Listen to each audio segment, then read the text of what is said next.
God bless you all abundantly. കഴിഞ്ഞ ആഴ്ചയിലുള്ള മീറ്റിംഗിൽ ഈ ബൈബിൾ സ്റ്റഡിയിൽ എനിക്ക് അറ്റൻഡ് ചെയ്യാൻ പറ്റാത്ത ഒരു സാഹചര്യം, ശാരീരികമായ ചില അസ്വസ്ഥതകൾ വന്നു. 1-2 ദിവസത്തെ പ്രോഗ്രാം ക്യാൻസൽ ചെയ്യേണ്ടി വന്നു. എന്നാൽ ദൈവമക്കളായി നിങ്ങളുടെ പ്രാർത്ഥനയുടെ ഫലമായി കർത്താവ് എനിക്ക് ആരോഗ്യവും സൗഖ്യവും നൽകിയതിൽ ഞാൻ ദൈവത്തിന് സ്തോത്രം ചെയ്യുന്നു. Last week, unfortunately, I could not continue the Bible class because of some health issues, and also thank everyone who prayed for me, and by God's grace, I am healthy, and I would like to continue today the Bible class. നിങ്ങളുടെ എല്ലാവരുടെയും വിലപ്പെട്ട പ്രാർത്ഥന എനിക്ക് അനുഗ്രഹവും വിടുതലുമായിരുന്നു. പ്രാർത്ഥിച്ച് നിങ്ങൾക്ക് എല്ലാവർക്കും നന്ദി അറിയിക്കുന്നു. All your prayer was a great deliverance for me, and I thank you for all who prayed for me. ഇന്ന് നമുക്ക് തുടർന്ന് ദൈവവചനത്തിൽ ചിന്തിക്കേണ്ട വിഷയത്തിലേക്ക് നമുക്ക് നേരിട്ട് പ്രവേശിക്കാം. So we would like to enter into the Word of God. നമ്മൾ പഠിച്ചുകൊണ്ടിരിക്കുന്ന സബ്ജക്റ്റ് ആണല്ലോ ടാബർനാക്കിൾ അഥവാ സമാഗമന കൂടാരം. As we know that we are continuing our Bible study with tabernacle. ഇതിനോടകം 3 ക്ലാസ്സുകൾ നമുക്ക് കൈകാര്യം ചെയ്യുവാൻ ദൈവം കൃപ നൽകി. By God's grace, we were able to continue do 3 classes over this topic. ഇതിപ്പോ 4ാമത്തെ ക്ലാസ് ആണ് ഇന്നിവിടെ നടക്കുന്നത്. And today it's the 4th class. ദൈവം ഇന്നത്തെ ക്ലാസ്സിൽ അവിടുത്തെ സാന്നിധ്യം പകർന്ന് പഠിക്കുന്ന കാര്യങ്ങൾ ഹൃദിഷ്ഠമാക്കുവാനും കർത്താവിന്റെ വേലയുടെ മുഖത്ത് പ്രയോജനപ്പെടുവാനും ദൈവം സഹായിക്കട്ടെ എന്ന് ഞാൻ ആഗ്രഹിക്കുന്നു. I also desire that today what we learn, it will definitely help our ministry as well as our spiritual growth. കഴിഞ്ഞ ക്ലാസ്സിൽ ഏറ്റവും ഒടുവിൽ നമ്മൾ പഠിച്ചത് സമാഗമന കൂടാരത്തിൽ പ്രാകാരത്തിൽ സ്ഥിതി ചെയ്യുന്ന ഏറ്റവും വലിപ്പമുള്ള ഉപകരണം അഥവാ താമ്ര യാഗപീഠം എന്ന വിഷയമായിരുന്നു. In the last episode, we learned about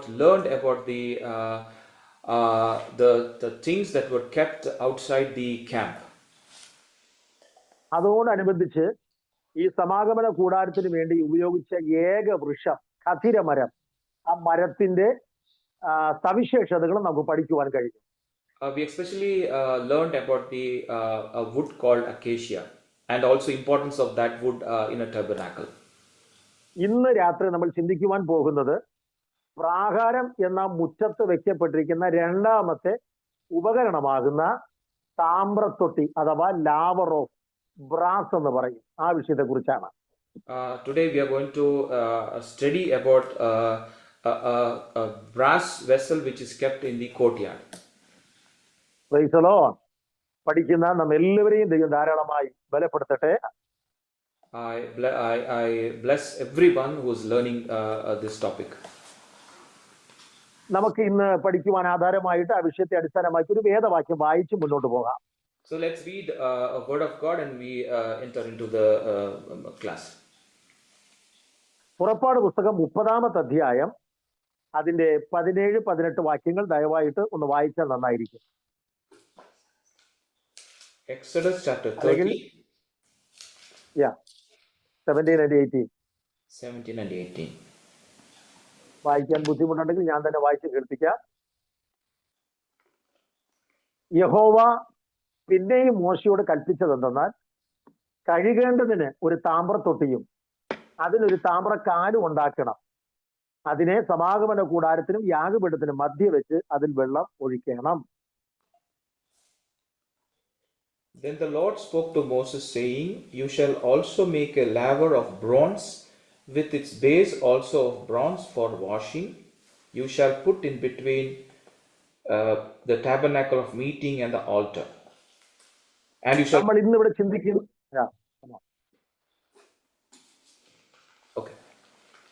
okay, നമ്മൾ ഇന്നിവിടെ ചിന്തിക്കുവാൻ പോകുന്ന വിഷയമാണ് താമ്രത്തൊട്ടി എന്ന മനോഹരമായ ഉപകരണം.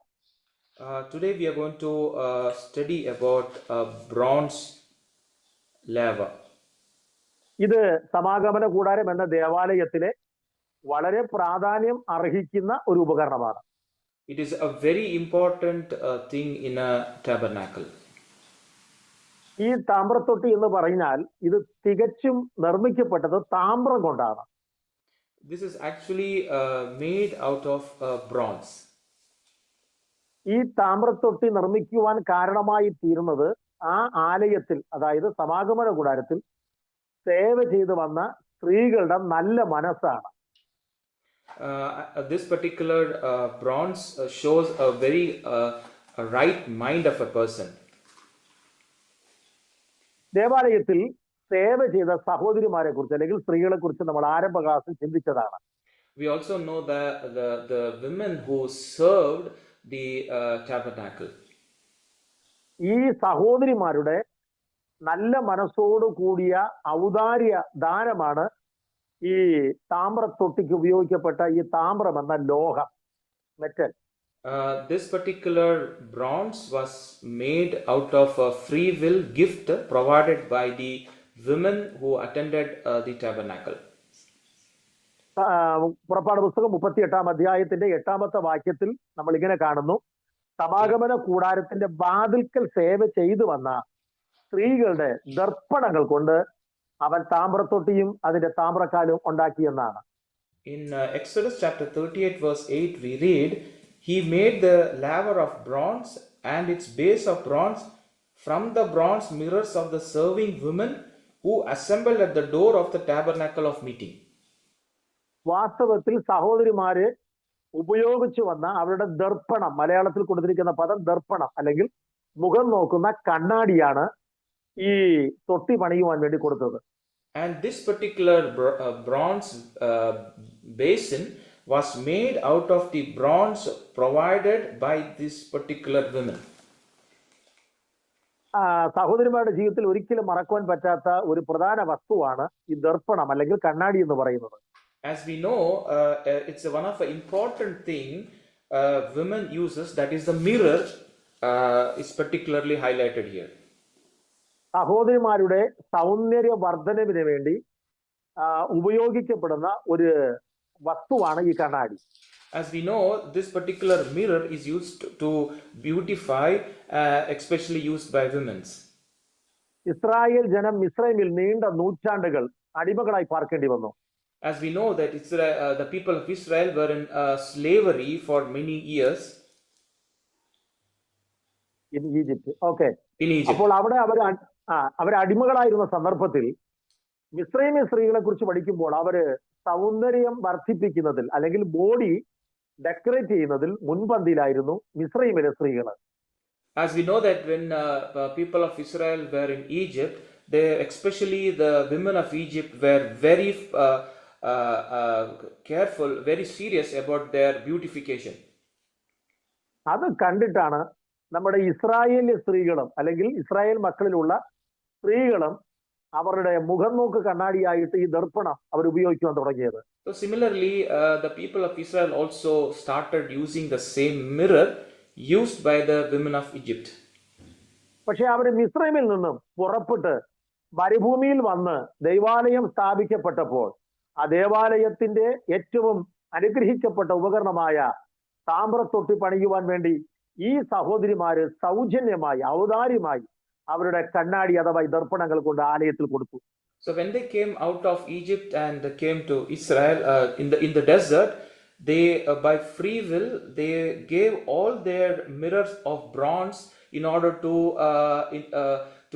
support the construction of this tabernacle.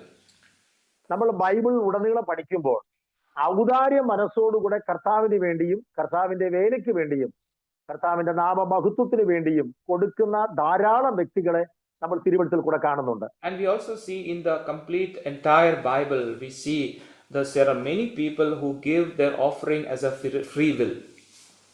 കൊടുക്കുന്നതിനെ കുറിച്ച് വിശുദ്ധ ബൈബിൾ വളരെ വ്യക്തമായി പഠിപ്പിക്കുന്നുണ്ട്. And also the Bible also helps us to know more about how to give. പ്രത്യേകിച്ച് സദൃശ്യവാക്യങ്ങളുടെ പുസ്തകം 11-ാം അധ്യായത്തിന്റെ 25-ാം വാക്യത്തിൽ, especially when we read Proverbs 11:25, അവിടെ കൊടുത്തിരിക്കുന്നത് ഔദാര്യ മാനസൻ പുഷ്ടി പ്രാപിക്കും എന്നാണ്. It's written, the generous soul will be made rich. കണ്ടോ, ദൈവനാമത്തിന് ഔദാര്യമായി കൊടുക്കുന്ന വ്യക്തി പുഷ്ടി പ്രാപിക്കും എന്നാണ് വേദം വ്യക്തമായി പഠിപ്പിക്കുന്നത്. The word of God says, one who gives with generous soul to the house of God, he will be made rich. അതുപോലെ തന്നെ അതേ പുസ്തകം 19 അധ്യായം 17 വാക്യത്തിൽ സോളമൻ പറയുന്നു, എളിയവനോട് കൃപ കാട്ടുന്നവൻ യഹോവയ്ക്ക് വായ്പ കൊടുക്കുന്നു എന്നാണ്. And similarly, you can see in the chapter 19, verse 17, Solomon mentioned here, he who has pity on the poor lends to the Lord. അപ്പോസ്തലൻ പൗലൂസ് കൊരിന്ത്യർക്ക് ലേഖനം എഴുതുമ്പോൾ 2 കൊരിന്ത്യർ അതിന്റെ 9 അധ്യായം 7 വാക്യത്തിൽ പൗലൂസ് ഓർമ്മിപ്പിക്കുന്നു, സന്തോഷത്തോടെ കൊടുക്കുന്നവനെ ദൈവം സ്നേഹിക്കുന്നു എന്നാണ്. And also Apostle Paul in 2 Corinthians chapter 9 verse 7, it's 2 Corinthians chapter 9 verse 7. Yeah, 9 verse 7 it says, so let each one give as he purpose in his heart, not grudgingly or of necessity, for God loves a cheerful giver. അവിടെ വളരെ വ്യക്തമായി കൊടുത്തിരിക്കുന്നു, സന്തോഷത്തോടെ കൊടുക്കുന്നവനെ ദൈവം സ്നേഹിക്കുന്നു എന്നാണ്. God loves a cheerful giver. കർത്താവായ യേശുക്രിസ്തുവിന്റെ പരശുശ്രൂഷയുമായി ബന്ധപ്പെട്ട് കർത്താവായ യേശുക്രിസ്തു പറഞ്ഞ വാക്കും സുവിശേഷത്തിൽ കാണുവാൻ കഴിയുന്നുണ്ട്. And also similarly, God is also Jesus also it tells about the same thing in the Gospels. ലൂക്കോസിന്റെ സുവിശേഷം 6 അധ്യായം 38 വാക്യത്തിൽ നമ്മൾ കാണുന്നു, കൊടുപ്പീൻ എന്നാൽ നിങ്ങൾക്ക് കിട്ടും, അമർത്തി കുലുക്കി കവിയുന്നൊരു നല്ല അളവ് നിങ്ങളുടെ മടിയിൽ തരുമെന്നാണ്. In similarly in Luke chapter 6 verse 38 it mentions that give and it will be given to you, good measure pressed down shaken together and running over will be put into your bosom. ഇനിയും ധാരാളം വേദവാക്യങ്ങൾ ഇതുമായി ബന്ധപ്പെട്ട് വിശുദ്ധ ബൈബിളിലുണ്ട്. So there are so many verses that you can see in the entire Bible. ഈ വിശുദ്ധ തിരുവെഴുത്തിനെ അടിസ്ഥാനമാക്കി നമ്മൾ മനസ്സിലാക്കേണ്ട ഒരു കാര്യമുണ്ട്. കർത്താവിന്റെ നാമ മഹത്വത്തിന് വേണ്ടി നല്ല മനസ്സോടെ, അതിന് മലയാളത്തിൽ കൊടുത്തിരിക്കുന്ന വേർഡ് ഔദാര്യ മനസ്സെന്നാണ്. ഔദാര്യ മനസ്സോടെ കർത്താവിന് വേണ്ടി കൊടുക്കുന്നവരെ ദൈവം അനുഗ്രഹിക്കും എന്നാണ്. In the entire Bible you can see when you give to the Lord cheerfully and he will be blessed. ചിലപ്പോൾ നമ്മിൽ പലരും ചിന്തിക്കാറുണ്ട്, കൊടുക്കാൻ താല്പര്യമുണ്ട്, പക്ഷെങ്കിൽ അതിനുള്ള സാഹചര്യം ഇല്ല എന്നാണ്. Some people also think they have a desire but the situation is not allowing them to give to the Lord. വാസ്തവത്തിൽ നമുക്ക് കൊടുക്കാൻ ആദ്യം വേണ്ടത് സാമ്പത്തിക അല്ല, മറിച്ച് കൊടുക്കുവാനുള്ള മനസ്സാണ്. It is not important that we have something to give, but the priority is that we should have a mindset to give to the Lord. അതിനെക്കുറിച്ച് പൗലോസ് ഒരു സംഭവം തന്റെ ലേഖനത്തിൽ സൂചിപ്പിക്കുന്നുണ്ട്. And it related to this, Apostle Paul is mentioning in his letter. 2 കൊരിന്ത്യർ 8 അധ്യായത്തിന്റെ 2 വാക്യത്തിൽ പൗലോസ് മക്കദോന്യ സഭയ്ക്ക് ലഭിച്ച ദൈവത്തിന്റെ കൃപയെക്കുറിച്ച് വിശദീകരിക്കുകയാണ്. In 2 Corinthians chapter 8, we can see Paul writing about a church of Macedonia. അവിടെ കൊടുത്തിരിക്കുന്നത് എങ്ങനെയാണ്? ആ സഭക്കാർ കഷ്ടത എന്ന കഠിന ശോധനയിലായിരുന്നിട്ടും, ഒന്ന് അവരുടെ സന്തോഷ സമൃദ്ധിയും, 2 മഹാദാരിദ്ര്യത്തിൽ ധാരാളം ഔദാര്യം കാണിപ്പാൻ കഴിഞ്ഞു എന്നാണ്. അതെ, 2 കൊരിന്ത്യർ 8:2. Okay. It's written about churches of Macedonia that in a great trial of affliction, the abundance of their joy and their deep poverty abounded in the riches of their liberality. Yeah. Okay.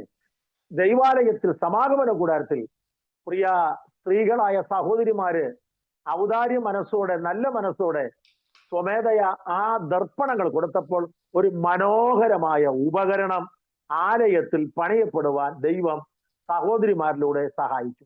So if you see through the goodwill of free will of the women who are serving the tabernacle, God used their one of the important thing to make a very beautiful thing to be built in a tabernacle. ഇനി നമ്മൾ മനസ്സിലാക്കേണ്ട ഏറ്റവും പ്രധാനപ്പെട്ട വിഷയം, there's one more thing which is important to understand here. ഈ താമ്രത്തൊട്ടി എന്ന് പറയുന്നത് താമ്രമാകുന്ന ഒരൊറ്റ വസ്തു കൊണ്ട് മാത്രം നിർമ്മിച്ചതാണ്. And this particular basin, it's made only of bronze. കഴിഞ്ഞ ക്ലാസ്സിൽ നമ്മൾ ചിന്തിച്ച യാഗപീഠമാകട്ടെ മരവും താമ്രവും രണ്ടും കൂടെ ചേർത്തുണ്ടാക്കിയതാണ്. As we know,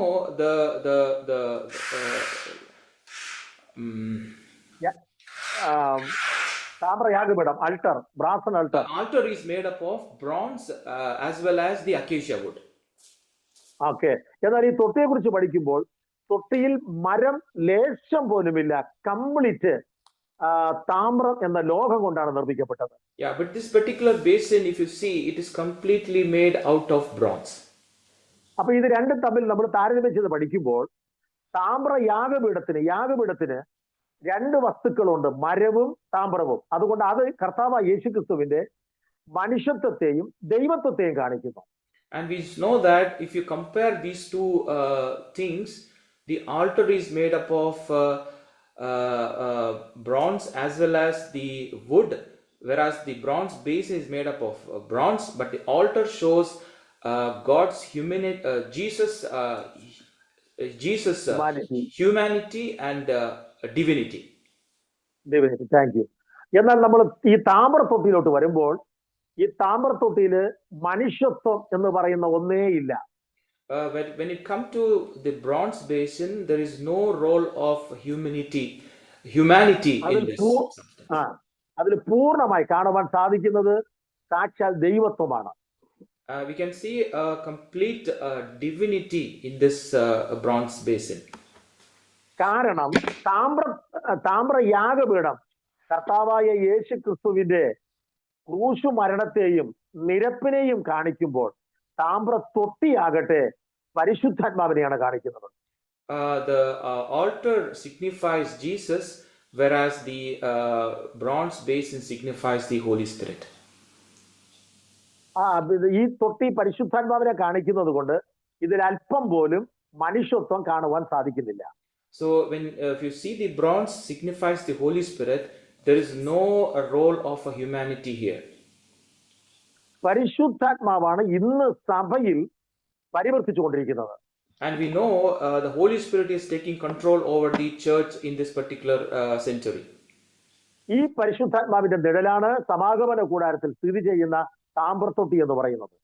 And this is what is there, which is there in the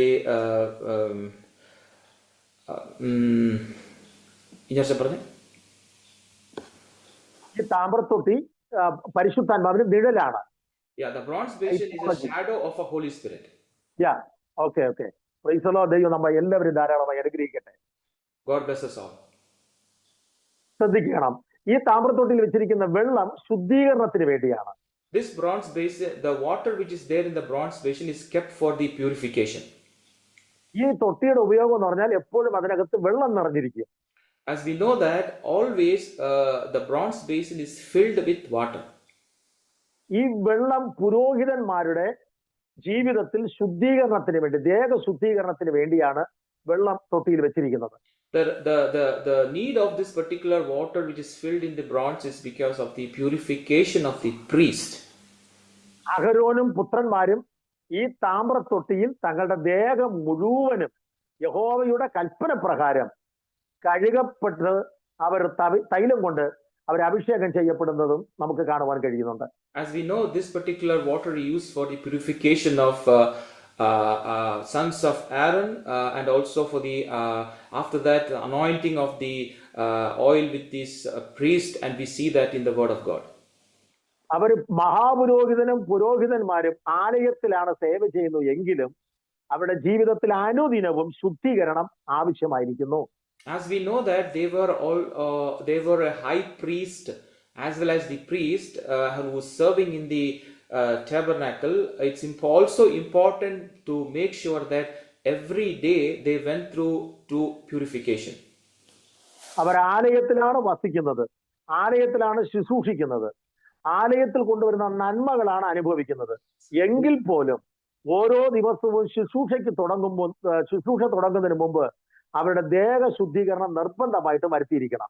They used to dwell in the tabernacle. They used to do everything in the tabernacle, but they made sure that they always purifying their body at every moment of time. ഇവരുടെ കഴുകൽ, ദേഹ ശുദ്ധീകരണം എന്ന് പറയുന്നത് തിരുവെഴുത്തിൽ നമ്മൾ പഠിക്കുമ്പോൾ അത് ഇന്നത്തെ വിശുദ്ധീകരണത്തെ കാണിക്കുകയാണ്. What we see the purification of their body, it shows our sanctification at this particular time. നമ്മൾ ദൈവമക്കളാണ്, യേശുവിന്റെ രക്തത്താൽ വീണ്ടെടുക്കപ്പെട്ടവരാണ്, ആത്മാവിലും സത്യത്തിലും ആരാധിക്കുന്നവരാണ്. കാര്യം ശരിയാണെങ്കിലും നമ്മുടെ ജീവിതത്തിൽ അനുദിനവും നമുക്ക് വിശുദ്ധീകരണം ആവശ്യമായിരിക്കുന്നു. As we know that we are redeemed by the blood of Jesus Christ, and we are also sanctified daily, and we also walk in sanctification, it's also important that we also walk in purity. വിശുദ്ധ തിരുവെഴുത്ത് വിശുദ്ധീകരണത്തെ കുറിച്ച് വളരെ വ്യക്തമായി വിശദീകരിക്കുകയാണ്. And also it is word of God is very clear regarding the sanctification. സ്വർഗത്തിലെ ദൈവം തന്റെ പുത്രന്റെ രക്തം മുഖാന്തരമാണ് നമ്മെ വിശുദ്ധീകരിച്ചത്. As we know, through the blood of our Lord Jesus Christ, we all were sanctified. യോഹന്നാന്റെ 1-ാം ലേഖനം 1-ാം അധ്യായം 7-ാം വാക്യം 2-ാം വാക്യത്തിൽ 2-ാം ഭാഗത്ത് നമ്മൾ കാണുന്നത് അവന്റെ പുത്രനായ യേശുക്രിസ്തുവിന്റെ രക്തം സകല പാപം പോക്കി നമ്മെ ശുദ്ധീകരിക്കുന്നു എന്നാണ്. As we read in 1 John chapter 1 verse 7, that blood of Jesus Christ, his son, cleanses us from all sin. Praise the Lord. കണ്ടോ, യേശുക്രിസ്തുവിന്റെ രക്തത്താലാണ് നമ്മുടെ സകല പാപവും ശുദ്ധീകരിക്കപ്പെടുന്നത്. Through the blood of Jesus Christ, his son cleanses us from all sin. മനുഷ്യവർഗത്തിന്റെ പാപത്തെ പൂർണ്ണമായി കഴുകി വെടിപ്പാക്കുവാൻ ലോക ചരിത്രത്തിൽ പര്യാപ്തമായ ഒരൊറ്റ വസ്തുവേ ഉള്ളൂ. അതിന്റെ പേരാണ് യേശുവിന്റെ രക്തം.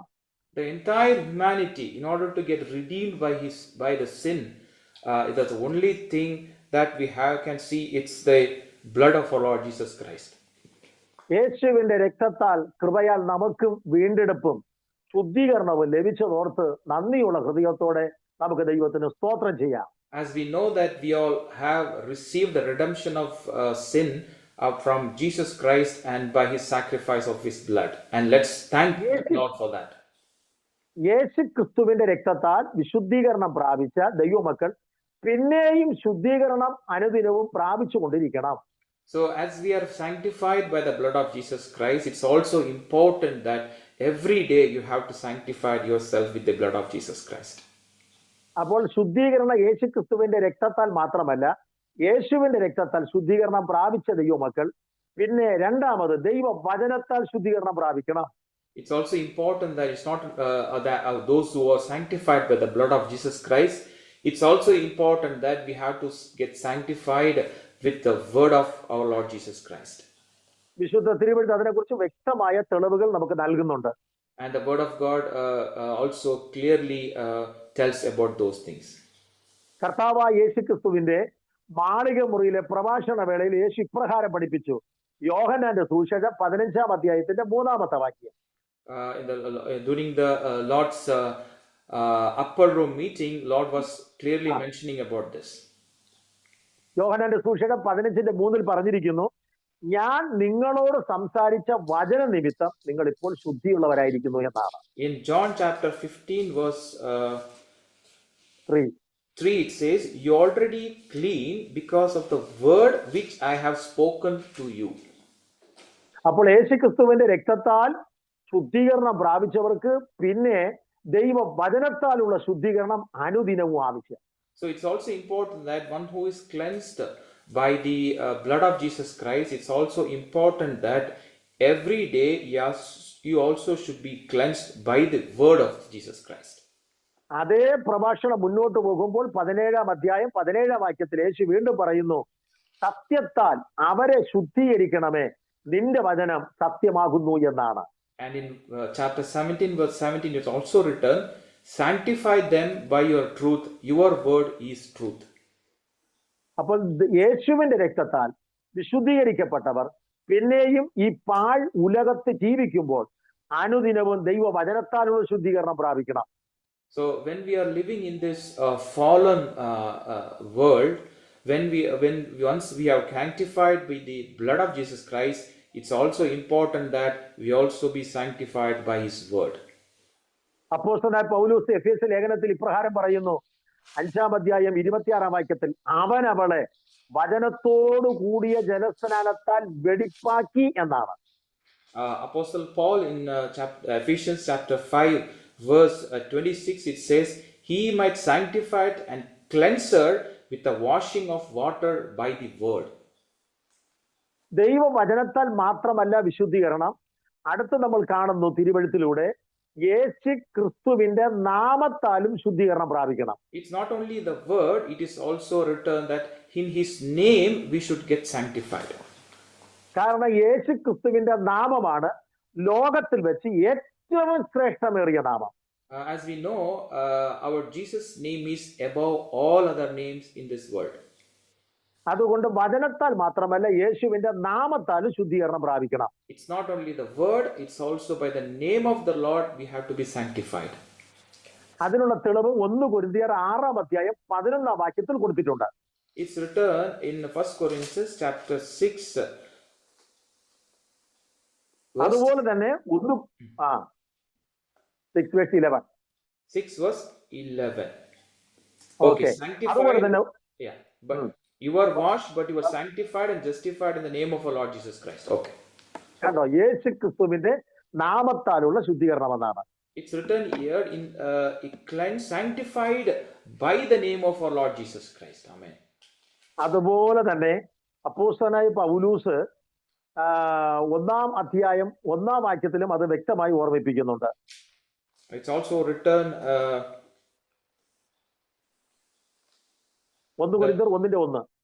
Yeah, I was sanctified in the Christ Jesus. ഇവിടെ 2 ആണ്. Okay. ഓക്കെ കറക്റ്റ് 2-ാം വാക്യത്തിൽ. അപ്പൊ നമ്മൾ തിരുവെഴുത്തിൽ കൂടെ വായിക്കുമ്പോൾ ശുദ്ധീകരണം എന്ന് പറയുന്നത് ഏറ്റവും പ്രധാനപ്പെട്ട ഒന്നാണ്. So sanctification is one of a very, very important thing for us. ഇനി അടുത്ത തിരുവെഴുത്ത് നമ്മൾ വീണ്ടും വായിക്കുമ്പോൾ തൊട്ടു മുമ്പിൽ വായിച്ച അതേ വാക്യത്തിൽ മറ്റൊരു വിഷയം കിടപ്പുണ്ട്. 1 കൊരിന്ത്യർ 6:11 അവിടെ എഴുതി വെച്ചിരിക്കുന്നു, ആത്മാവിനാലും വിശുദ്ധീകരിക്കപ്പെടണമെന്നാണ്, പരിശുദ്ധാത്മാവിനാലും. And also it is written that by spirit we also should be sanctified. അപ്പോൾ യേശുവിന്റെ രക്തത്താൽ, ദൈവവചനത്താൽ, യേശുവിന്റെ നാമത്താൽ, പരിശുദ്ധാത്മാവിനാൽ. So as we know, by the blood of our Jesus Christ, name of our Lord Jesus Christ, and the word of the Lord Jesus Christ, and also by the Holy Spirit we have to be sanctified. എന്തുകൊണ്ടാണ് ഇത്രയും പ്രാധാന്യം ഈ വിശുദ്ധീകരണത്തിന് കൊടുത്തിരിക്കുന്നത്? Why there is so much of importance being given for sanctification? ഒന്നാമതായിട്ട് നമ്മൾ തിരിച്ചറിയേണ്ടത്, നാം ആരാധിക്കുന്ന, നാം സേവിക്കുന്ന, നമ്മെ രക്ഷിച്ച നമ്മുടെ ദൈവം അവൻ വിശുദ്ധനാണ്. Why we have to do this? The first and most important thing is that the God whom we worship, the God whom we serve, He is holy. വിശുദ്ധ ബൈബിൾ പഠിപ്പിക്കുന്നു, മോശയോട് ദൈവം പറയുകയാണ്, ഞാൻ വിശുദ്ധനായിരിക്കുന്നത് പോലെ നിങ്ങളും വിശുദ്ധരായിരിപ്പീൻ എന്നാണ്. As we know, Lord is telling to Moses, since I am holy, you should be holy. തന്നെയല്ല, നമ്മൾ യെശയ്യാവിന്റെ പ്രവചനം 6-ാം അധ്യായത്തിൽ വരുമ്പോൾ സ്വർഗീയ ജീവികളിൽപ്പെട്ട, ദൂതഗണത്തിൽപ്പെട്ട ഒരു വിഭാഗമാണ് സാറാഫുകൾ എന്ന് പറയുന്നത്, സെറാഫീം. ആ സാറാഫുകൾ തന്നെ 6 ചിറകുള്ളവർ, 2 ചിറക് കൊണ്ട് മുഖംമൂടി, 2 ചിറകുകൾ കൊണ്ട് കാൽപാദങ്ങൾ മൂടി, ശേഷിച്ച 2 ചിറകുകൾ കൊണ്ട് പറന്നിട്ട് അവരാവർത്തിച്ച് പറയുന്ന ഒരു പദപ്രയോഗമുണ്ട്, ഇസ്രായേലിന്റെ ദൈവമായ യഹോവ പരിശുദ്ധൻ പരിശുദ്ധൻ പരിശുദ്ധൻ എന്ന്. And we know that there is a category of angels called seraphim. So each one had 6 wings. With 2 he covered his face, with 2 he covered his feet, and with 2 he flew, and one cried to another and said, Holy, holy, holy is the Lord of hosts. നമ്മൾ ഉൽപ്പത്തി മുതൽ വെളിപ്പാട് വരെ പ്രയാണം ചെയ്ത് പരിശോധിച്ചാൽ നമ്മുടെ തേജോമയനായ ദൈവത്തെ പോലെ പരിശുദ്ധനായിട്ട് ലോകത്തിൽ ഒരു വ്യക്തിയെ കാണുവാൻ കഴിയുന്നില്ല. So if you journey across from Genesis to Revelation, you can see a God. He's a God who is no one in this earth who is more holier than our Lord. അതുകൊണ്ട് ആ പരിശുദ്ധനായ ദൈവം തന്റെ ജനത്തിൽ നിന്ന് ആഗ്രഹിക്കുന്നതും വിശുദ്ധിയും വേർപാടുമാണ്. So this same holy God expects that his people also be holy.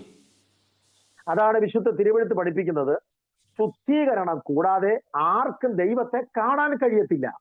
So that's why the word of God said, without holiness no one shall see God.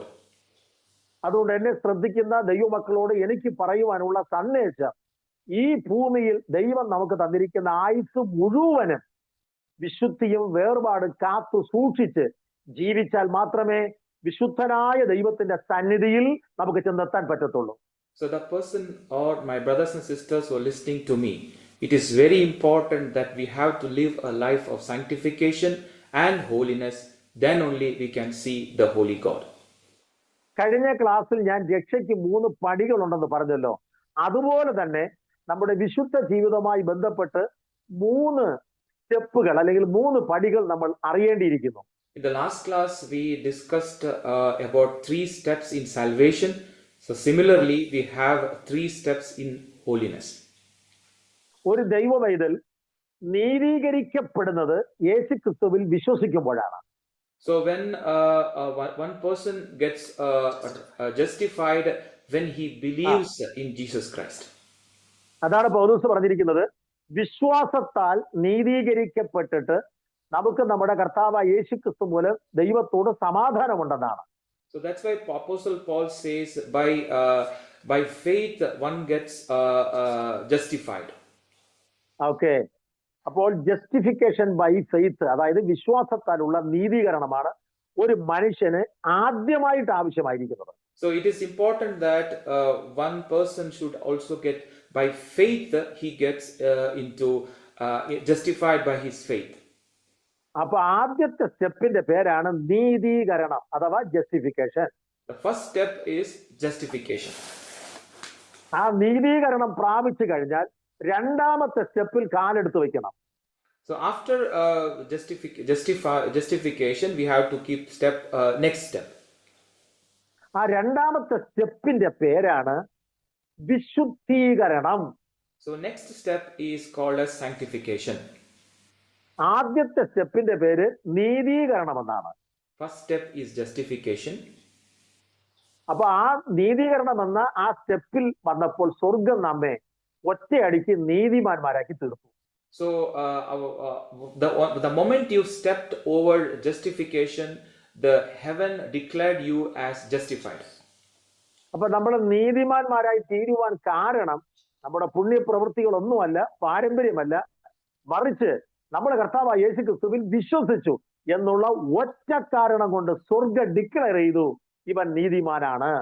So because of just keeping one step of faith, heaven declared that we are righteous. നമുക്ക് നീതീകരണം ലഭിച്ചത് വിശ്വാസത്താലാണ്. By faith we became righteous. നമ്മെ നീതിമാന്മാരാക്കി proclaim ചെയ്തത് നമ്മുടെ കർത്താവാണ്.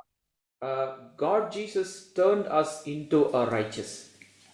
അങ്ങനെ നീതീകരണം പ്രാപിച്ച നമ്മൾ അടുത്ത സ്റ്റെപ്പിൽ നിർബന്ധമായിട്ടും ചവിട്ടണം. So once we become righteous, it is important that we have to keep the next step. ആ രണ്ടാമത്തെ സ്റ്റെപ്പിന്റെ പേരാണ് വിശുദ്ധീകരണം അഥവാ sanctification. The second step is called as sanctification. അപ്പൊ ഇപ്പൊ നമ്മൾ ചവിട്ടി നിൽക്കുന്ന സ്റ്റെപ്പാണ് വിശുദ്ധീകരണം. So now which we are standing over it is called as sanctification. എന്തുകൊണ്ടാണ് നമുക്കിപ്പോൾ വിശുദ്ധീകരണം ആവശ്യമായി വന്നിരിക്കുന്നത്? And why the sanctification is important for us? നമ്മളിപ്പോൾ പാർക്കുന്നത് സ്വർഗത്തിലല്ല, ഉലകത്തിലാണ്, ഈ ഭൂമിയിലാണ്. As we know that we are living in this world. നമ്മൾ പാർക്കുന്ന ഈ ലോകം എന്ന് പറയുന്നത് മുഴു ലോകവും ദുഷ്ടന്റെ അധീനതയിലാണ്. As we know that this particular world which we are living is in the hand of this god of this age and is the enemy. Okay. അപ്പോൾ ഈ ദുഷ്ടനായ പിശാചിന്റെ അധീനതയിൽ കിടക്കുന്ന ലോകത്താണ് നമ്മൾ വസിക്കുന്നത്. അതുകൊണ്ട് അനുദിനവും നമുക്ക് വിശുദ്ധീകരണം ആവശ്യം. Since this particular world is under the control of the enemy, that's the devil, it's very important that we should have a sanctificate life. ഈ വിശുദ്ധീകരണം നമ്മുടെ ജീവിതത്തിൽ തികയുമ്പോൾ once we attain the sanctification, മൂന്നാമത്തെ സ്റ്റെപ്പിലോട്ട് കാല് വെക്കേണ്ടി വരും. We have to move towards the third step. ആ മൂന്നാമത്തെ step എന്ന് പറയുന്നതാണ് ഭാവികാലം, future. The third step is the future. ഒന്നാമത്തെ സ്റ്റെപ്പ് എന്ന് പറയുന്നത് ഭൂതകാലം, പാസ്റ്റ് ആണ്. The first step was a past situation. രണ്ടാമത്തെ സ്റ്റെപ്പ് എന്ന് പറയുന്നത് പ്രസന്റ് അല്ലെങ്കിൽ വർത്തമാനകാലമാണ്, ഇപ്പോഴത്തെ ഈ സമയമാണ്. So second step is a present age. ഈ വർത്തമാനകാലത്ത് നമ്മൾ പ്രതീക്ഷയോടെ കാത്തിരിക്കുന്നത് മൂന്നാമത്തെ സ്റ്റെപ്പിൽ കാലുവയ്ക്കുവാൻ വേണ്ടിയാണ്. At this particular time, it's also we have to have with a hope that I'm going to keep up the third step. ആ മൂന്നാമത്തെ സ്റ്റെപ്പിന്റെ പേരാണ് തേജസ്കരണം അഥവാ മഹത്വീകരണം. So third step is called as glorification. ആ തേജസ്കരണം നടക്കണമെങ്കിൽ നമ്മുടെ കർത്താവ് യേശുക്രിസ്തു മേഘത്തിൽ വെളിപ്പെടണം അഥവാ മടങ്ങി വരണം. And in order to attain that glorification, the Lord Jesus has to come back in His glory. നമ്മളെല്ലാവരും നമ്മുടെ കർത്താവിന്റെ മടങ്ങി വരവിന് വേണ്ടി കാത്തിരിക്കുകയാണ്. And we are also eagerly waiting for His coming. നമ്മുടെ ഏറ്റവും വലിയ പ്രത്യാശ നമ്മുടെ കർത്താവിന്റെ മടങ്ങി വരവാണ്. And it's our greatest hope, the coming of our Lord.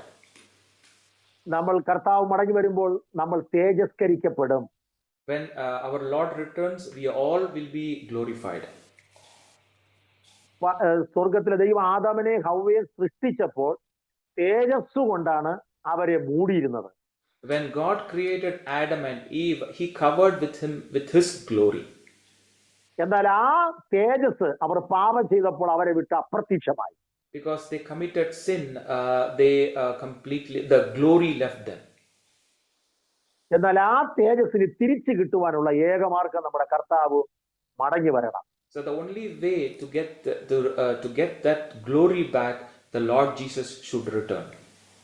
നമുക്ക് ഈ താമ്രത്തൊട്ടിയെ കുറിച്ച് പഠിക്കുമ്പോൾ താമ്രത്തൊട്ടിയിലുള്ള വെള്ളം ദേഹശുദ്ധീകരണത്തിന് വേണ്ടിയാണ് ഉപയോഗിച്ചു വന്നത്. When we learn about this bronze basin and also this water, it's for the purification.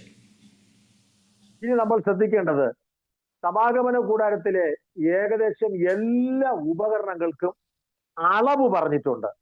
എന്നാൽ അളവ് പറയാത്ത ഒരു ഉപകരണമാണ് താമ്രത്തൊട്ടി. If you see the entire tabernacle and all the things of the tabernacle, everything has got it a measurement, but the bronze basin do not have a particular measurement. കാരണം എന്തെന്ന് ചോദിച്ചാൽ, the reason is because സ്വർഗത്തിലെ ദൈവം പരിശുദ്ധാത്മാവിനെ തന്റെ മക്കൾക്ക് കൊടുക്കുന്നത് അളവ് കൂടാതെയാണ് കൊടുക്കുന്നത്. The reason is because the God of heaven, when He gives the Holy Spirit, He gives without any measure. കർത്താവ് എന്ത് കൊടുത്താലും അളവ് കൂടാതെയാണ് കൊടുക്കുന്നത്. When whatever God gives us, He gives without a measure. പ്രത്യേകിച്ച് പരിശുദ്ധാത്മാവിനെ അളവ് കൂടാതെ കൊടുക്കുന്നു എന്ന് വിശുദ്ധ തിരുവെഴുത്ത് നമ്മെ നന്നായി പഠിപ്പിക്കുന്നു. Especially the word of God teaches also that God gives the Holy Spirit without measure. യോഹന്നാന്റെ സുവിശേഷം 3-ാം അധ്യായത്തിന്റെ 34-ാമത്തെ വാക്യത്തിൽ in John chapter 3 verse 34 it says, ദൈവം അയച്ചവൻ ദൈവത്തിന്റെ വചനം പ്രസ്താവിക്കുന്നു, അവൻ ആത്മാവിനെ അളവ് കൂടാതെയല്ലോ കൊടുക്കുന്നതെന്നാണ്. It's written, for he who God has sent speaks the words of God, for God does not give the Spirit by measure. Okay, അപ്പോൾ പരിശുദ്ധാത്മാവിനെ ദൈവം അളവ് കൂടാതെ കൊടുക്കുന്നു. So here you can see the Lord gives us His Spirit without any measure. അതുപോലെ തന്നെ നമ്മൾ തിരുവെഴുത്തിൽ കാണുന്നു നമ്മുടെ കർത്താവായ യേശുക്രിസ്തു പറഞ്ഞ ഒരു പ്രസ്താവന. And also we see one particular word mentioned by Lord Jesus. യേശു ചോദിക്കുകയാണ്, ഒരു മകൻ അപ്പനോട് അപ്പം ചോദിച്ചാൽ അവന് കല്ല് കൊടുക്കുമോ? മീൻ ചോദിച്ചാൽ മീനിന് പകരം പാമ്പിനെ കൊടുക്കുമോ? മുട്ട ചോദിച്ചാൽ തേളിനെ കൊടുക്കുമോ എന്ന്. As we know that God Jesus also mentioned that if a son asks a father egg, will he give a stone? അപ്പൊ ഈ പ്രസ്താവന യേശു നടത്തുമ്പോൾ അവസാനമായി യേശു പറയുന്നത് ഇങ്ങനെയാണ്. As we know that when Lord is telling about this particular verses, ലൂക്കോസിന്റെ സുവിശേഷം 11:13 അത് കാണുന്നു. അങ്ങനെ ദോഷികളായ നിങ്ങൾ നിങ്ങളുടെ മക്കൾക്ക് നല്ല ദാനങ്ങളെ കൊടുപ്പാൻ അറിയുന്നു എങ്കിൽ സ്വർഗസ്ഥനായ പിതാവ് തന്നോട് യാചിക്കുന്നവർക്ക് പരിശുദ്ധാത്മാവിനെ എത്ര അധികം കൊടുക്കുമെന്നാണ്.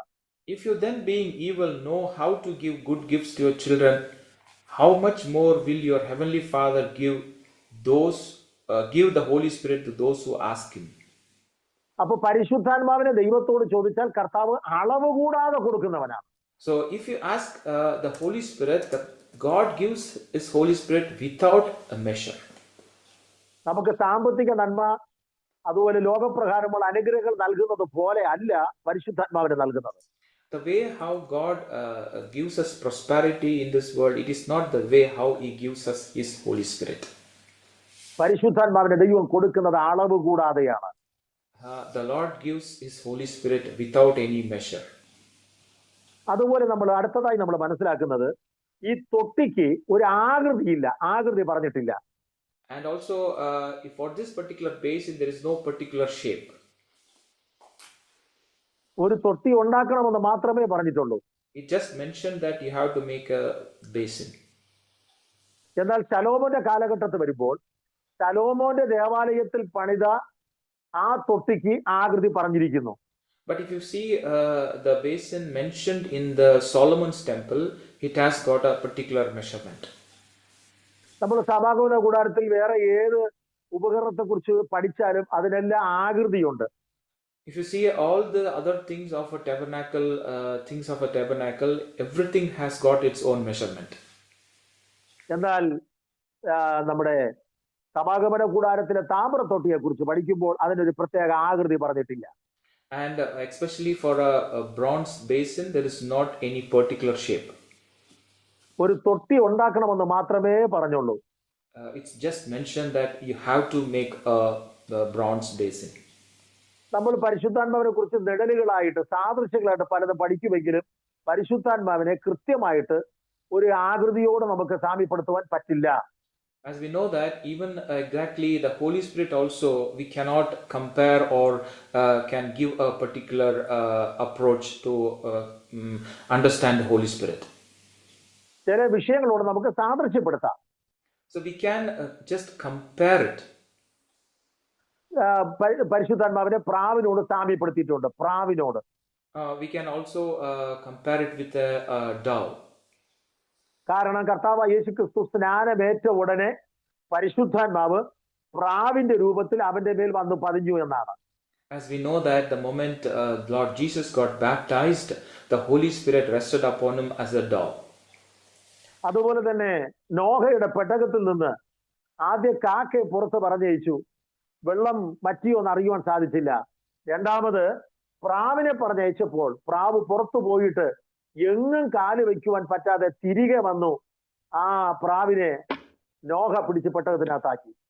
As we know that in the Noah's ark, similarly a raven was sent in the beginning, but it did not turn back. So what Noah did, he sent a dove which came back to the Noah's ark. കാരണം അവിടെ പ്രാവിനെയും കാക്കയെ കുറിച്ച് പഠിക്കുമ്പോൾ കാക്ക പുറത്തു വിട്ടപ്പോൾ വന്നും പോയും നിന്നു. പക്ഷെ പ്രാവിനെ പുറത്തു വിട്ടപ്പോൾ പ്രാവിന് എങ്ങും കാല് വയ്ക്കുവാൻ പറ്റാത്ത ചള്ള കൊണ്ട് മൂടപ്പെട്ടത് കൊണ്ട് അത് ഉടനെ തിരികെ പെട്ടകത്തിൽ തന്നെ വന്നു. As we know that the raven was keep going and coming back, but whereas dove, it came back and forth because it came back because it could not find a proper or a clean place. അപ്പോൾ ഈ പ്രാവ് പരിശുദ്ധ ജീവിതത്തെ കാണിക്കുകയാണ്. The dove shows us a life with holiness. അതുപോലെ തന്നെ കർത്താവ് യേശുക്രിസ്തുവിന്റെ മേൽ വന്ന് പതിഞ്ഞ ആ പ്രാവ് പരിശുദ്ധാത്മാവിനെ കാണിക്കുകയാണ്. And the dove which rested on Lord Jesus Christ also signifies the Holy Spirit. പരിശുദ്ധാത്മാവ് എന്ന് പറയുന്നത് വിശുദ്ധമായ ഇടത്താണ് വാസം ചെയ്യുന്നത്. As we know that the Holy Spirit dwells where there is holiness. ആ തങ്കപ്രാവാകുന്ന പരിശുദ്ധാത്മാവ് സ്വർഗത്തിൽ നിന്ന് പറന്ന് ഇങ്ങോട്ട് ഇറങ്ങി വന്നപ്പോൾ ഈ ഭൂമുഖത്ത് എങ്ങും അതിനെ കാല് വയ്ക്കുവാൻ പറ്റിയില്ല. അത് നോക്കിയപ്പോൾ ഏറ്റവും പവിത്രനായ ലോകരക്ഷകനെ കണ്ടു. ആ ലോകരക്ഷകനാകുന്ന ക്രിസ്തുവിന്റെ മേലാണ് ആ തങ്കപ്രാവ് വന്ന് ഇരുന്നത്. As we know that the Holy Spirit could not find any place holy in this particular world, but it only found Jesus Christ and it rested on Jesus Christ. ഇന്ന് രാത്രി നമ്മൾ മനസ്സിലാക്കേണ്ട വസ്തുത അതാണ്. ജീവിതം വിശുദ്ധിയോടുകൂടെ കാത്തു സൂക്ഷിച്ച് വിശുദ്ധ ജീവിതത്തിന് പ്രാധാന്യം കൊടുക്കുമെങ്കിൽ പരിശുദ്ധാത്മാവ് എന്നറിയപ്പെടുന്ന തൃത്വത്തിൽ മൂന്നാമൻ നമ്മുടെ മേൽ വന്ന് പതിക മാത്രമല്ല നമ്മുടെ മേൽ വാസം ചെയ്യും. If you keep your life with holiness, that's the only place where the Holy Spirit will come and rest. അപ്പോൾ ഈ തൊട്ടിക്ക് ഒരു പ്രത്യേക ആകൃതി നമുക്ക് കാണുവാൻ കഴിയുന്നില്ല. So this particular bronze basin do not have a particular shape. അതുപോലെ ഈ തൊട്ടിയിൽ വെള്ളം നിറച്ചു വെച്ചിരുന്നു എന്നാണ് നമ്മൾ നേരത്തെ കേട്ടത്. As we know that this particular basin was filled with this water. ഈ വെള്ളമെന്ന് പറയുന്നത് ഇസ്രായേൽ മക്കൾക്ക് വേണ്ടി ഒരു പാറ അടിക്കപ്പെട്ടു. ആ പാറ പിളർന്ന് ആ പാറയിൽ നിന്ന് പുറപ്പെട്ട വെള്ളമാണ് വാസ്തവത്തിൽ അവർ ഈ തൊട്ടിയിൽ ശേഖരിച്ചത്.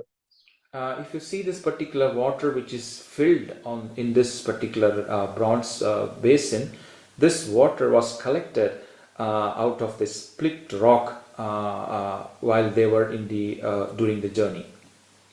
ആ പാറയെ കുറിച്ച് പൗലോസ് പറയുന്നു, ആ പാറ ക്രിസ്തുവാണെന്ന്. And that particular rock was Jesus Christ. അത് പൗലോസ് വളരെ വ്യക്തമായി കൊരിന്ത്യ ലേഖനത്തിൽ തെളിയിച്ചിരിക്കുകയാണ്. And it's clearly mentioned by Apostle Paul in letter of Corinthians. 1 കൊരിന്ത്യർ 10-ാം അധ്യായത്തിന്റെ 1-ാമത്തെ വേദവാക്യം വായിക്കുമ്പോൾ when we read 1 Corinthians chapter 10 verse 1, അവിടെ പൗലോസ് വ്യക്തമായി ആ വിഷയം വിശദീകരിക്കുന്നുണ്ട്. It's very clearly mentioned of that particular situation. 4-ാമത്തെ വാക്യത്തിൽ എത്തുമ്പോൾ അവിടെ പൗലോസ് അത് വിശദീകരിക്കുന്നത് എങ്ങനെയാണ്? ഒരേ ആത്മീക ആഹാരം തിന്നു, എല്ലാവരും ഒരേ ആത്മീക പാനീയം കുടിച്ചു. അവരെ അനുഗമിച്ച ആ പാറയിൽ നിന്നല്ലോ അവർ കുടിച്ചത്. ആ പാറ ക്രിസ്തു ആയിരുന്നു എന്നാണ്. All ate the same spiritual food and all drank the same spiritual drink, for they drank of that spiritual rock that followed them, and the rock was Christ. അപ്പോൾ മരുഭൂമിയിലുള്ള പാറയെ അടിച്ചപ്പോഴാണ് പാറ പിളർന്ന് വെള്ളം പുറപ്പെട്ടത്. When they hit that particular rock which was in the desert, that's where the water gushed out. ആ അടിക്കപ്പെട്ട പാറയിൽ നിന്ന് പുറപ്പെട്ട വെള്ളമാണ് ഈ തൊട്ടിയിൽ ശേഖരിച്ചത്. That particular water which gushed out after hitting over a rock, and this water is collected in this bronze basin. അതുപോലെ പാറയായ ക്രിസ്തു അല്ലെങ്കിൽ അവരെ അനുഗമിച്ച പാറ ക്രിസ്തു എന്നാണ് പറഞ്ഞിരിക്കുന്നത്. ആ ക്രിസ്തുവാകുന്ന പാറ ഇന്നേക്കും 2000 വർഷങ്ങൾക്ക് മുൻപ് മാനവജാതികൾക്ക് വേണ്ടി അടിക്കപ്പെട്ടു അഥവാ മുറിവേൽക്കപ്പെട്ടു. As we know this particular rock that followed them, that was a rock Christ, 2000 years back, the same Jesus Christ was beaten and bruised because of humans. നമ്മുടെ കർത്താവായ യേശു ക്രിസ്തു നമുക്ക് വേണ്ടി തകർക്കപ്പെട്ടത് കൊണ്ടാണ് പരിശുദ്ധാത്മാവെന്ന് പറയുന്ന ഒരു ഉറവ നമുക്കായി തുറക്കപ്പെട്ടത്. Because he was bruised and he was beaten, the Lord Jesus Christ, and that's where the Holy Spirit was given to us. കർത്താവായ യേശു ക്രിസ്തു നമുക്ക് വേണ്ടി അങ്ങേയറ്റം കഷ്ടപ്പാടുകൾ അനുഭവിച്ചു. Because the pain the Lord Jesus Christ suffered because of us. ഒന്ന് കുറെ 40 അടി യേശു ശരീരത്തിൽ ഏറ്റുവാങ്ങേണ്ടി വന്നു. As we know that Lord Jesus Christ was beaten 39 times. 40 minus 1. അത് കൂടാതെ കോലുകൊണ്ട് അടിയേറ്റു. And also he was beaten by a stick or a rod. മുഷ്ടി ചുരുട്ടി യേശുവിനെ ഇടിച്ചു. And he also punched on his body. മുഖത്തുള്ള രോമമെല്ലാം റോമൻ നാണയങ്ങൾ കൂട്ടിപ്പിടിച്ച് പറിച്ചെടുത്തു. And they also plucked the hair out of the face of Jesus Christ. യേശുവിന്റെ പുറം ചാട്ടയ്ക്ക് അടിച്ച് ഉടവ് ചാലുപോലെ നീളത്തിൽ കീറി. And also they were beaten completely back of our Lord Jesus Christ. യേശുവിന്റെ കന്നത്തടിച്ചു. And also they hit the face of our Lord Jesus Christ. എന്തിനേറെ മുള്ളുകൾ കൊണ്ട് മെടഞ്ഞ കിരീടം യേശുവിന്റെ തലയിൽ വെച്ച് ആഞ്ഞടിച്ചു. And they also used the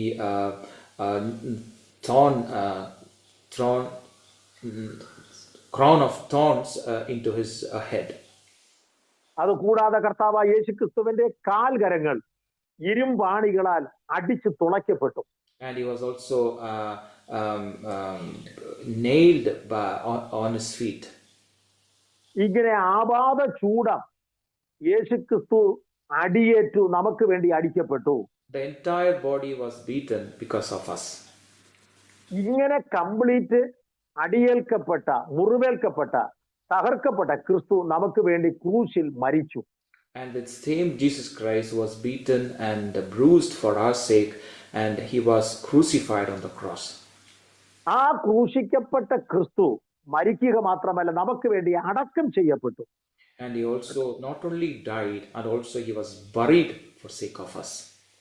അടക്കം ചെയ്യപ്പെട്ട ക്രിസ്തു മൂന്നാം നാൾ ഉയർത്തെഴുന്നേറ്റു. And the God Jesus Christ was buried. He resurrected after 3 days.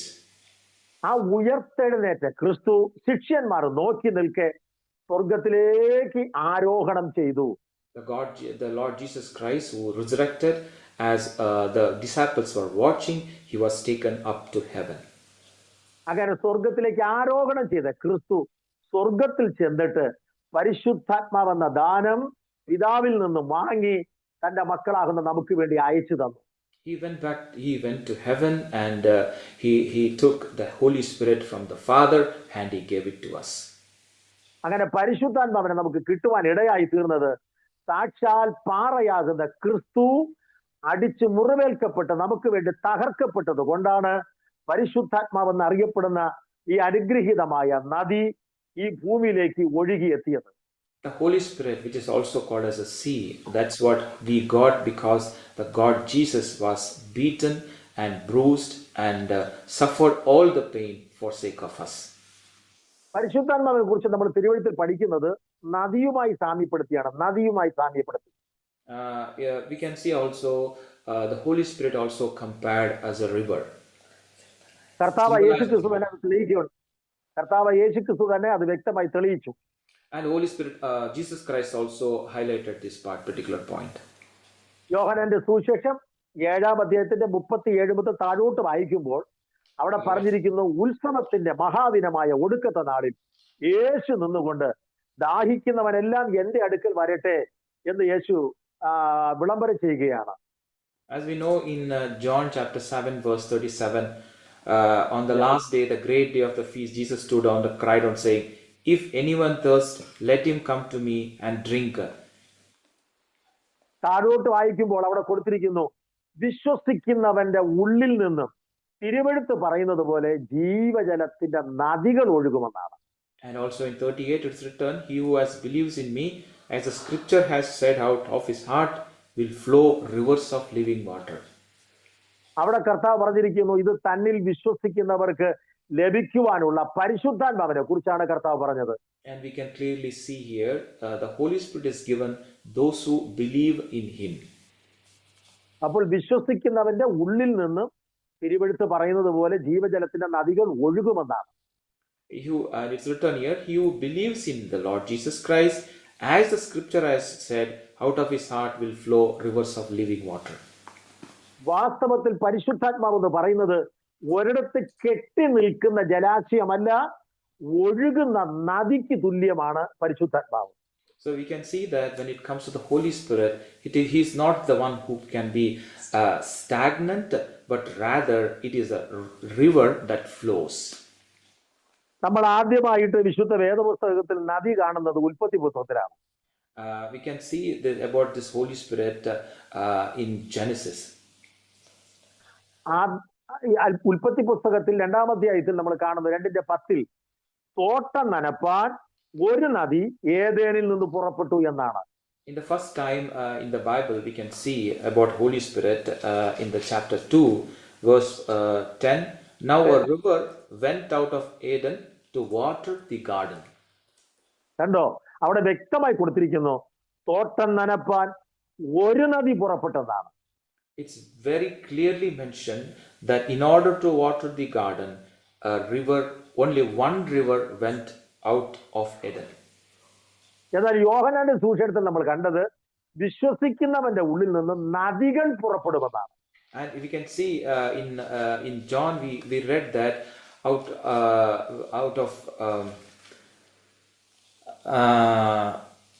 scripture has said rivers of living water will flow from within them. ഉൽപ്പത്തിയിൽ നദിയെന്നും യോഹന്നാന്റെ സുവിശേഷത്തിൽ നദികൾ എന്നുമാണ് കാണുന്നത്. In Genesis we read river, in John we read rivers. അപ്പോൾ ഇതിന്റെ രഹസ്യം എന്താണെന്ന് നമുക്ക് തിരുവെഴുത്ത് ശരിക്കും ധ്യാനിക്കുമ്പോൾ അർത്ഥം അതിനകത്തിന്റെ കിടപ്പുണ്ട്. And if you meditate clearly deep this particular word, it's the mystery is it's there. പരിശുദ്ധാത്മാവെന്ന നദി ഒന്നേ ഉള്ളൂ. The Holy Spirit is only one river. പക്ഷേ അത് ഒഴുകുമ്പോൾ പല ശാഖകളായിട്ട് ഒഴുകും. And when it flows like in branches. അങ്ങനെ ശാഖകളായിട്ട് ഒഴുകുമ്പോൾ അത് നദികളായി തീരുന്നു. And when it has branches, it becomes a rivers. ഉൽപ്പത്തി പുസ്തകത്തിൽ ഒരു നദിയാണ് പുറപ്പെട്ടത്, പക്ഷെ അത് 4 ശാഖകളായിട്ട് പിരിഞ്ഞു വന്നാണ് അവിടെ എഴുതിയിരിക്കുന്നത്. And it's as a one river, but turned into 4 rivers. അപ്പൊ പരിശുദ്ധാത്മാവ് എന്ന് പറയുന്നത് ഏകനാണ്. And when you say Holy Spirit, He is one. പക്ഷേ അത് വ്യാപരിക്കുന്നത് ലോകമെമ്പാടുമുള്ള സകല വിശുദ്ധന്മാരുടെ നടുവിലാണ്. But He falls on all the believers in this world. നമ്മൾ ഉൽപ്പത്തിയിൽ കണ്ടത് തോട്ടം നനയ്ക്കാൻ എന്നാണ്. As we read in Genesis, it is used to water the garden.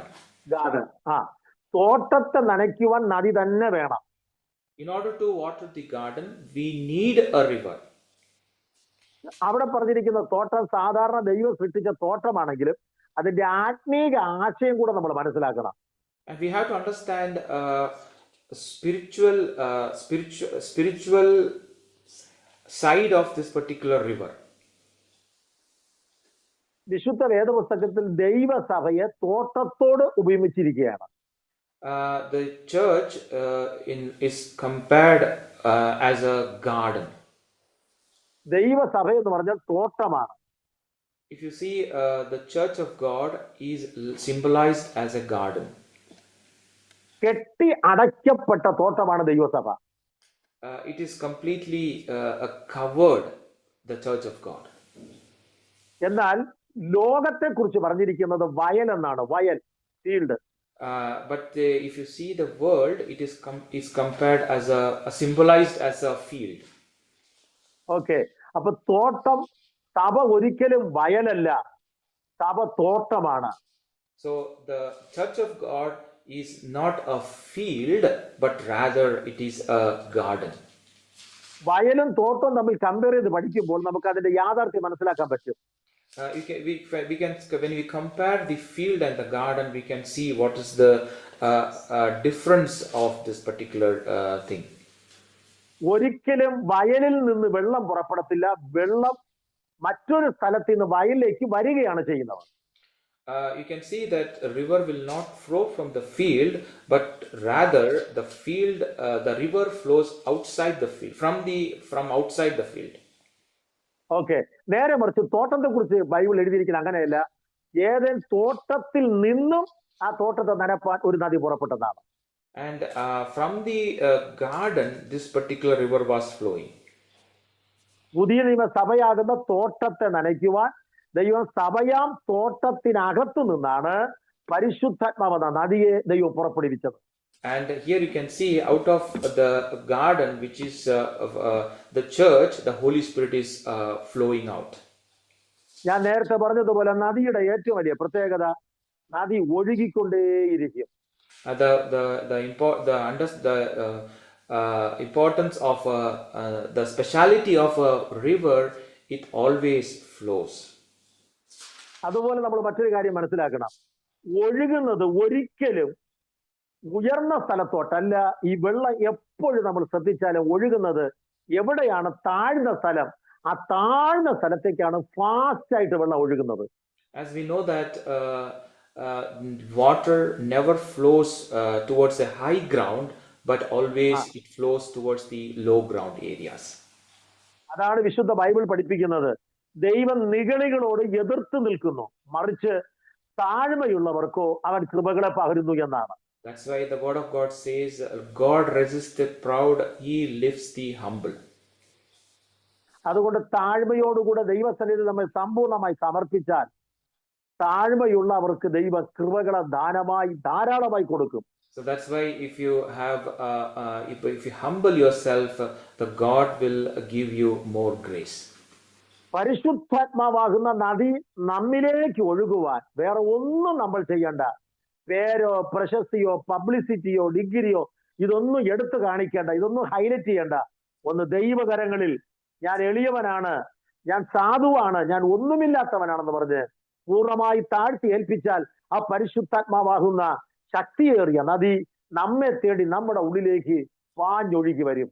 So if you want to receive the flow of the Holy Spirit, it is not to declare yourself that what position you are holding, but just humble yourself into His mighty hands. അതുകൊണ്ട് പരിശുദ്ധാത്മാവിനെ പ്രവർത്തിക്കുവാൻ നമ്മുടെ ഹൃദയങ്ങളെ താഴ്ത്തി ഏൽപ്പിച്ചു കൊടുത്താൽ മാത്രം മതി. So it just want to just humble yourself, and the Holy Spirit starts flowing over you. Eden തോട്ടത്തെ നനയ്ക്കാൻ ഒരു നദി പുറപ്പെട്ടു, അത് 4 ശാഖകളായിട്ട് പിരിഞ്ഞു. As we know that in order to water the Eden garden, there is one river, but when it flowed, it turned into 4 branches. ആ 4 ശാഖകളാണ് Pishon, ഗീഹോൻ, ഹിദേക്കൽ, ഫ്രാത്ത് എന്നറിയപ്പെടുന്ന നദികൾ. And we know that these particular 4 tributaries that we can see in Genesis chapter 2, Pishon, Havilah, Pishon, Gihon, Hiddekel, and Euphrates. Euphrates, yeah, correct. 4 ശാഖകളായിട്ട് പിരിഞ്ഞു. And these were turned into 4 river heads. ഇതാണ് വാസ്തവത്തിൽ ലോക ചരിത്രത്തിൽ നമുക്ക് കാണാൻ സാധിക്കുന്നത്. And this is what we see even in the history of this world. ആദ്യമായിട്ട് പരിശുദ്ധാത്മാവ് ഇറങ്ങി വന്നത് when the first time when the Holy Spirit came down, Pentecost നാളിലാണ്. It's the time of the Pentecostal day. അത് യെരുശലേമിലാണ്. And it was in Jerusalem. അത് ശിഷ്യന്മാരടക്കം സ്ത്രീകൾ ഉൾപ്പെടെ 120 പേരടങ്ങുന്ന സംഘം ഒരുമിച്ച് ആ സെഹിയോൻ മാളിക മുറിയിൽ കൂടി വന്നപ്പോഴാണ് പരിശുദ്ധാത്മാവ് അവരിലേക്ക് ഒഴുകിയെത്തിയത്. As we know that when disciples as well as with some women, they were gathered at the upper room, that's where the Holy Spirit came down from above. ആ പരിശുദ്ധാത്മാവ് യെരുശലേമിൽ ആ മാളിക മുറിയിൽ കെട്ടിക്കിടന്നില്ല, അത് അവിടെ നിന്ന് ഒഴുകുവാൻ തുടങ്ങി. As we know that the Holy Spirit which was received at the time of their gathering in Jerusalem, it was not stagnant, but it started flowing from them. അത് അവിടെ നിന്ന് ഒഴുകി അന്ത്യോക്യയിലോട്ട് പോയി, തെസ്സലോനിക്ക പട്ടണത്തിൽ പോയി, പല പട്ടണങ്ങളിൽ പോയി, വന്ന് പല രാജ്യങ്ങളിലേക്ക് അത് ഒഴുകി, കൃപയാൽ ഇന്ത്യയിലേക്കും അത് ഒഴുകിയെത്തി. As we know that it started flowing towards Antioch, towards Thessalonica, and gradually even it flowed towards India. നമ്മൾ ഇന്ത്യൻ ചർച്ച് ഹിസ്റ്ററി പഠിക്കുമ്പോഴത്തേക്കും when we study the history of the Indian churches, പരിശുദ്ധാത്മാവിന്റെ പരിവർത്തനം ഇന്ത്യയിൽ വെളിപ്പെടുവാൻ ദൈവം ആദ്യമായിട്ട് കരങ്ങളെടുത്ത് ഉപയോഗിച്ചത് പാരമ്പര്യം പഠിപ്പിക്കുന്നത് യേശുക്രിസ്തുവിന്റെ അപ്പോസ്തലന്മാരിൽ ഒരുവനായ സെന്റ് തോമസ് അദ്ദേഹം ഇന്ത്യയിലേക്ക് വന്നു എന്നാണ്. When we study the history of the Indian church, we know the first disciple who came to India is Apostle Thomas. അതിനെ തുടർന്ന് അനേക മിഷണറിമാരാണ് പല രാജ്യങ്ങളിൽ നിന്നും ഇന്ത്യയിലോട്ട് വന്നത്. After that, many missionaries came to India. ഇതുപോലെയാണ് ലോകത്തിന്റെ ചരിത്രം മൊത്തം നമ്മൾ പഠിക്കുമ്പോൾ മനസ്സിലാക്കുവാൻ കഴിയുന്നത്. And this is what we also come to know when we study the history of this world. കർത്താവിന്റെ ദാസന്മാരായ വില്യം കേറി ഇന്ത്യയിലേക്ക് വന്നു. അതുപോലെ തന്നെ ജർമ്മൻകാരനായ നാഗൽ, ഓൾബ്രൈറ്റ് നാഗൽ എന്ന സായിപ്പ് ഇന്ത്യയിലേക്ക് വന്നു. As we know that William Carey as well as Norbert Nagel from Germany, they all were missionary to India. അതുപോലെ തന്നെ ഹഡ്സൺ ടൈലർ എന്നറിയപ്പെടുന്ന വിശുദ്ധനായ മനുഷ്യൻ ചൈനയിലേക്ക് പോയി. And also Hudson Taylor also was a missionary to China. David Livingstone എന്ന മഹാനായ missionary African ഭൂഖണ്ഡത്തിലേക്ക് പോയി. And David Livingstone went to Africa as a missionary. അങ്ങനെ ലോകത്തിന്റെ എല്ലാ വൻകോണുകളിലും ദൈവം തന്റെ ദാസന്മാരെ അഭിഷേകത്തിന്റെ നിറവോടെ അയക്കുവാനിടയായി തീർന്നു. And all these anointed men of God, Lord Jesus sent them to all these different countries. അങ്ങനെ ഈ പരിശുദ്ധാത്മാവ് ചെന്ന് എത്താത്ത കോണ്ടിനെന്റ്സ് ഇല്ല, രാജ്യങ്ങളില്ല, പട്ടണങ്ങളില്ല, ഗ്രാമങ്ങളില്ല. So as we know, there is not a place where this Holy Spirit has not reached, whether it is a city or a country or a small village. അതാണ് തൃത്വത്തിൽ മൂന്നാമനായ പരിശുദ്ധാത്മാവിന്റെ ഏറ്റവും വലിയ ശ്രേഷ്ഠത. That is one of the speciality of this Holy Spirit, is the one of the Trinity. ഈ പരിശുദ്ധാത്മാവിനെ തേടി നമ്മൾ എങ്ങും പോണ്ട. ഈ പരിശുദ്ധാത്മാവിനെ പ്രാപിക്കുവാനും വണ്ടി കയറി വാഹനം കയറി എങ്ങും പോണ്ട. താഴ്മയുള്ള ഹൃദയത്തോടുകൂടെ ദൈവസന്നിധിയിൽ ദാഹത്തോടെ ഇരുന്നാൽ നാം ഇരിക്കുന്ന സ്ഥാനത്ത് ഒഴുകിയെത്തുന്ന ഒന്ന് ചരിത്രത്തിലുണ്ടെങ്കിൽ അതിന്റെ പേരാണ് ദൈവത്തിന്റെ പരിശുദ്ധാത്മാവ്. And we don't need to run around or go and to put much of a painful process in order to receive this Holy Spirit. Just humble ourselves in the mighty hand of the God. The Holy Spirit will flow wherever you are. ഇനി ശലോമോന്റെ ദേവാലയത്തെ കുറിച്ച് പഠിക്കുമ്പോൾ, when we learn about the Solomon's temple, ശലോമോന്റെ ദേവാലയത്തിൽ ഈ തൊട്ടിയെ നമ്മൾ കാണുന്നത് പേര് മാറിയാണ്. When we read about the when we study about the Solomon's temple, we have a different name for this particular bronze basin. സമാഗമന കൂടാരത്തിൽ തൊട്ടി എന്ന് പറഞ്ഞ സ്ഥാനത്ത് ശലോമോന്റെ ദേവാലയത്തിൽ അതിനെ താമ്രക്കടൽ എന്നാണ് കാണുന്നത്. താമ്രക്കടല്. In the Solomon's temple, the same bronze vessel will turned into sea of bronze. ഇതെവിടെ വേഴ്സ് പറയാൻ പറ്റുമോ? ഒന്ന് രാജാക്കന്മാർ 7. Okay thank you. അപ്പൊ ഇവിടെ തൊട്ടിയാണെങ്കിൽ അവിടെ ഒരു കടലാണ്.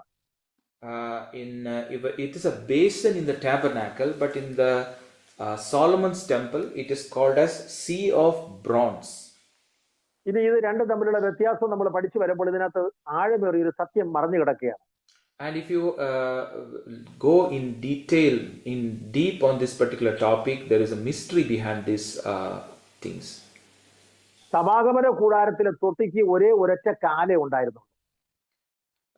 In the bronze basin which was kept in the tabernacle had only one leg. എന്നാൽ നേരെ മറിച്ച് ശലോമോന്റെ ദേവാലയത്തിലെ താമ്രക്കടല് വെക്കപ്പെട്ടിരുന്നത് 12 കാളകളുടെ പുറത്തായിരുന്നു. So the sea of bronze in the temple of the Solomon's temple was kept on 12 ox. ഈ 12 താമ്രം കൊണ്ട് പണിയപ്പെട്ട 12 കാളകളുടെ പുറത്താണ് ഈ വമ്പ കടലിനെടുത്ത് വെച്ചത്. So this is a magnificent bronze sea was kept over the 12 ox. ഈ 12 കാളകൾ 3 കാളകൾ വെച്ച് ഓരോ ദിക്കില് മുഖം നോക്കി അതിന്റെ പൃഷ്ഠഭാഗം പുറകോട്ട് ആ രീതിയിൽ തെക്ക് വടക്ക് കിഴക്ക് പടിഞ്ഞാറ് ഓരോ ദിക്കിലും 3 കാളകൾ വീതമാണ് അവർ സെറ്റ് ചെയ്തിരുന്നത്. All these 3 ox were in 4 different directions. 3 was in north, south, east and west. ഈ 4 ദിക്കിലും 3 കാളകൾ വീതം നിർത്തിയിട്ട് അതിന്റെ പുറത്ത് ഈ വലിയ കടലും എടുത്ത് ഫിറ്റ് ചെയ്തു. And if you see these 12 ox, they were 3 looking toward the north and south, east and west, and all this bronze sea was set upon them. ഈ 12 കാളകളാണ് ഈ താമ്ര കടലിനെ വഹിച്ചുകൊണ്ട് നിൽക്കുന്നത്. And this 12 ox were carrying this bronze sea. ഈ കാളകളെ കുറിച്ച് പഠിക്കുമ്പോൾ വാസ്തവത്തിൽ കാള എന്ന് പറയുന്നത് ദാസത്വത്തെ കാണിക്കുന്നു. ദാസൻ. So when you study about this particular ox, it shows you about a servanthood or a servant. നമ്മൾ സുവിശേഷത്തിലേക്ക് വരുമ്പോഴത്തേക്കും മത്തായി സുവിശേഷത്തെ കുറിച്ച് പഠിക്കുമ്പോൾ അത് രാജത്വത്തെ കാണിക്കുന്നു. So if you come back to Gospels, if you come to Gospel of Matthew, it shows you about the kingship. എന്നാൽ മർക്കോസിലോട്ട് വരുമ്പോൾ യേശു ക്രിസ്തുവിന്റെ ദാസത്വത്തെ കാണിക്കുന്നു. When you come to Gospel of Mark, it shows the servanthood of Jesus Christ. ലൂക്കോസിൽ വരുമ്പോൾ യേശുവിന്റെ മനുഷ്യത്വത്തെ കാണിക്കുന്നു. In Gospel of Luke, it shows Jesus Christ about his humanity. എന്നാൽ യോഹന്നാൻ സുവിശേഷത്തിൽ വരുമ്പോൾ യേശു ക്രിസ്തുവിന്റെ ദൈവത്വത്തെ കാണിക്കുന്നു. And in the Gospel of John, you can see Jesus as his divinity. അപ്പൊ യേശു ക്രിസ്തുവിന്റെ 4 വശങ്ങളാണ് ആ 4 സുവിശേഷങ്ങളും വെളിപ്പെടുത്തുന്നത്.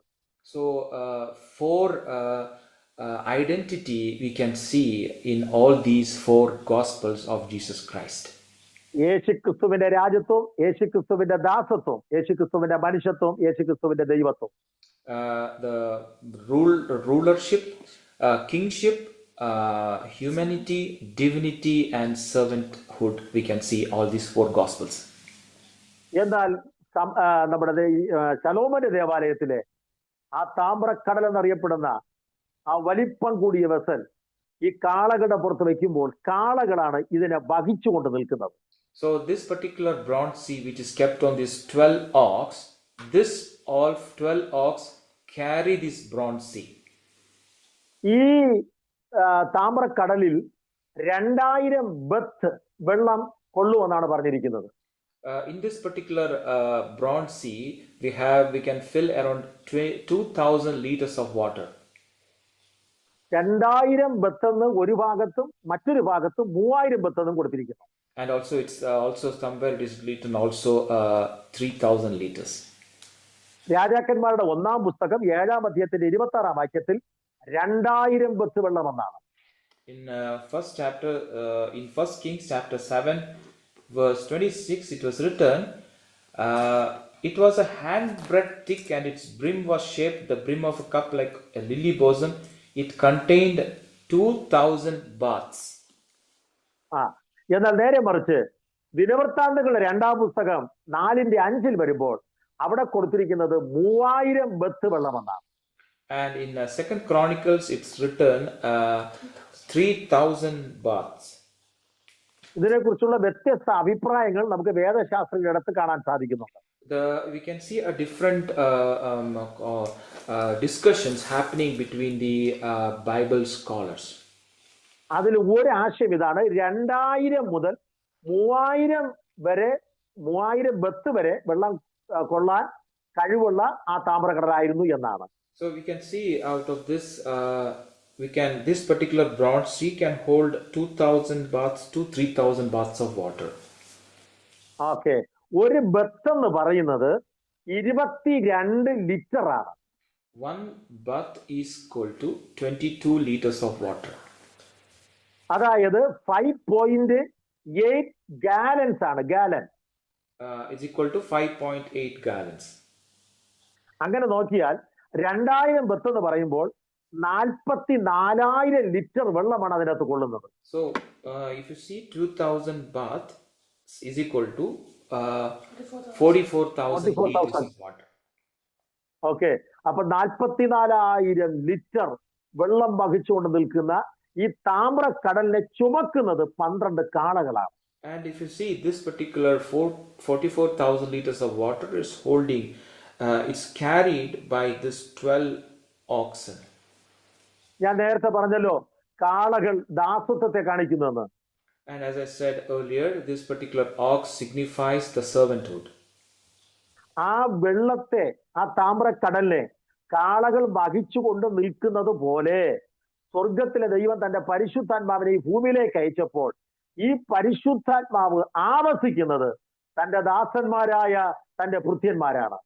As we know, as we can see, this particular bronze sea is held by 12 oxen. Similarly, this particular Holy Spirit also it's held by the people who have a servanthood attitude. അതുപോലെ മറ്റൊരു രഹസ്യം നമുക്ക് അതിൽ കാണാൻ സാധിക്കുന്നു. ഞാൻ അതുകൂടെ പറഞ്ഞ് എന്റെ വാക്കുകളോട് അവസാനിപ്പിക്കാം. I also would like to highlight one more thing, and I would like to end my session. ഈ താമ്രക്കടലിലുള്ള വെള്ളം നിറഞ്ഞ് ഈ കാളകളിൽ കൂടെ ഈ വെള്ളം കാളകളിൽ കൂടെ വെള്ളം നിറഞ്ഞ് അതിന്റെ വായിലൂടെയാണ് കവിഞ്ഞ് പുറത്തേക്ക് ഒഴുകുന്നത്.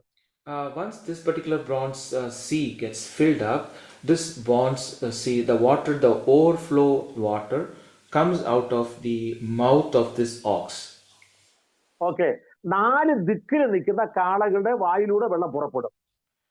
All these oxen which are there towards all these 4 direction, all this flows through this water through their mouth.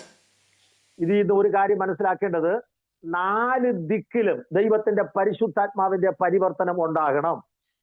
What it signifies is all these 4 directions the Holy Spirit should work. പരിശുദ്ധാത്മാവ് പ്രവർത്തിക്കേണ്ടത് കിഴക്ക് മാത്രമല്ല, വടക്ക് മാത്രമല്ല, പടിഞ്ഞാറ് മാത്രമല്ല, തെക്ക് മാത്രമല്ല, മറിച്ച് ഈ 4 ദിക്കിലും പരിശുദ്ധാത്മാവ് ഒരുപോലെ ഒഴുകി പോകണം.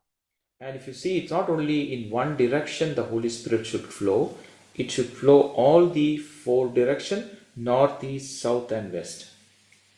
അതുപോലെ മറ്റൊരു യാഥാർത്ഥ്യം നമ്മൾ തിരിച്ചറിയേണ്ടത്, and one more important thing that we have to understand, ഈ കടലിലുള്ള വെള്ളം ഈ കാളകളുടെ വായിലൂടെ പുറപ്പെട്ടതുപോലെ,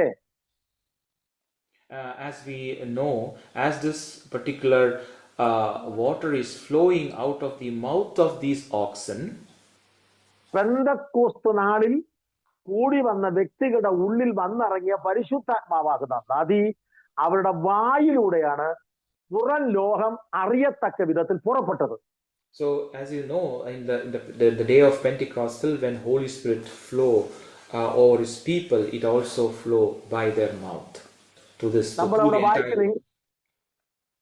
നമ്മളവിടെ വായിക്കുന്നത് എങ്ങനെയാണ്? കൊടിയ കാറ്റടിക്കുന്നത് പോലെ ആകാശത്തുനിന്ന് ഒരു മുഴക്കമുണ്ടായി അവരിരുന്നിരുന്ന വീട് മുഴുവനും നിറച്ചു എന്നാണ്. As we read in Acts chapter 1, Acts chapter 2, verse 1-2 following. When the day of Pentecost had fully come, they were all with one accord in one place, and suddenly there came a sound from heaven as of a rushing mighty wind, and it filled the whole house where they were sitting. അതുപോലെ അവിടെ എഴുതി വെച്ചിരിക്കുന്ന 3-ാം വാക്യത്തിൽ അഗ്നി ജ്വാല പോലെ പിളർന്നിരിക്കുന്ന നാവുകൾ അവർക്ക് പ്രത്യക്ഷമായതാണ്. Then there appeared to them divided tongues as of fire, and one sat upon each of them, and they were all filled with the Holy Spirit. താഴോട്ട് വരുമ്പോൾ അവിടെ കൊടുത്തിരിക്കുന്നു, എല്ലാവരും പരിശുദ്ധാത്മാവ് നിറഞ്ഞവരായി ആത്മാവ് അവർക്ക് ഉച്ചരിപ്പാൻ നൽകിയതുപോലെ അന്യഭാഷകളിൽ സംസാരിച്ചു തുടങ്ങിയെന്നാണ്. And they were all filled with the Holy Spirit and began to speak with other tongues as the Spirit gave them utterance. Amen. Hallelujah. പരിശുദ്ധാത്മാവാകുന്ന ഈ വമ്പൻ നദി നമ്മുടെ മേൽ വന്നു കഴിഞ്ഞാൽ ആ നദി നമ്മുടെ ഉള്ളിൽ വസിക്കുക മാത്രം പോരാ, അത് നമ്മുടെ നാവിലൂടെ പുറത്തേക്ക് പുറപ്പെടണം. When this particular great Holy Spirit comes inside us, it should not stay within us, but it should also flow through us through our mouth.